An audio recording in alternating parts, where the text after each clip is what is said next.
பொதுவா உலகெங்கிலும் வாழக்கூடிய தமிழர்கள் நம்ம புரிஞ்சுக்க வேண்டியது என்னன்னா, நம்ம நிறைய துறைகள்ல நம்ம கவனம் செலுத்தாம விட்டுட்டோம். பல 10 ஆண்டு காலமாக. அதனால இப்ப என்னன்னா, அவர்கள் யாராவது ஒருவர் சொல்வதுதான் வரலாறு என்பதாக இருந்துச்சு. எடுத்துக்காட்டா தொல்லியல் துறையில ஐராவத மகாதேவன் என்று ஒருத்தர் இருந்தார். அவர் ஒரு அ ஆராய்ச்சியாளர் அவரு. அ அவர் கிட்டத்தட்ட 40 ஆண்டு காலமாக நின்ன இடத்திலேயே நம்ம ஸ்டாண்ட் போட்டு சைக்கிள் ஓட்டுனா எப்படி இருக்கும்? அதுபோல கிட்டத்தட்ட 40 ஆண்டு காலமாக சிந்துவெளி நாகரிகம், திராவிட நாகரிகம்னே ஒரு உரைய வச்சு, அவர் ஒரு பிறமொழியாளர்.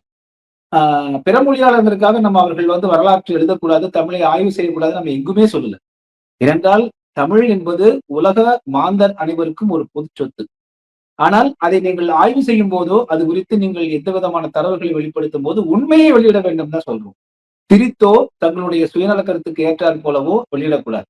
ஐராவத மகாதேவன் என்ன செஞ்சாருன்னா, கிட்டத்தட்ட 40 ஆண்டு காலம் அந்த திராவிட நாகரிகம் என்றே ஒரு பதிய வச்சுட்டே இருந்தாரு. அவரை சார்ந்தவர்கள், அவருடைய சீடர்கள், அப்புறம் அவரை போற்றக்கூடிய பிறமொழியாளர்களாக பத்திரிகை ஊடகங்கள் இருக்கக்கூடியவங்க எல்லாமே அதையே முன்னிலைப்படுத்தி திராவிட நாகரிகம் என்றே சொல்லிட்டு வந்தாங்க.